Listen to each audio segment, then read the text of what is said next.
Fil-Mużew ta' Malta Waqt il-Gwerra Fil-Birgu bħalissa Esebizzjoni Unika ta' elmijiet ntużati minn numru ta' armati madwar id-dinja.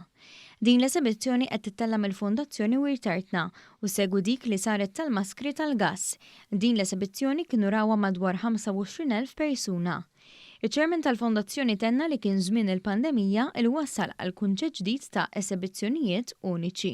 L-esebiet li għandna hawnhekk ma jkunux normalment għal-wiri fil-mużew, però jkunu fil-kollezzjoni tar-riserva u jinħarġu f'okkażjonijiet bħal daw biss. Ġifieri min jiġi jara din il-wirja ħajjiġi jara affarijiet li normalment ma jkunux għal-wiri.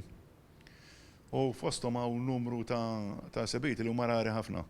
Fost in-numru ta' elmijiet hemm dak li ntuża mill-Armata tar-Repubblika tal-Irlanda, dak li huwa magħruf bħala tal-elmijiet.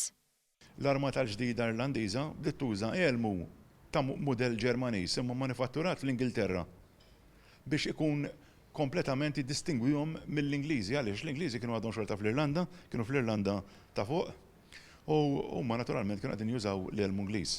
U f'din il-kollezzjoni hemm ukoll elmu b'diżin Malti fejn il-kamuflaġġ huwa dak tal-ġebel tas-sejjeħ. Iċ-ċermen tal-Fondazzjoni Kottunera Glenn Bedingfield tenna li l-Fondazzjoni qed tagħti l-appoġġ tagħha biex il-wirt fil-Kottunera jitgawda mill-kumplament tal-Maltin u t-turisti li jżuru pajjiżna.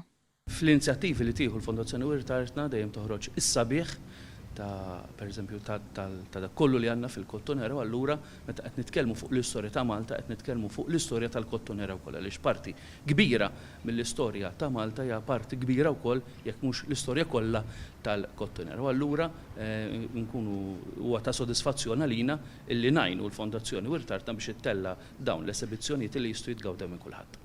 Hemm il-ħsieb li wara din l-esebizzjoni issir oħra fuq taqbiliet li kienu nkitbu waqt it-tieni gwerra dinjija.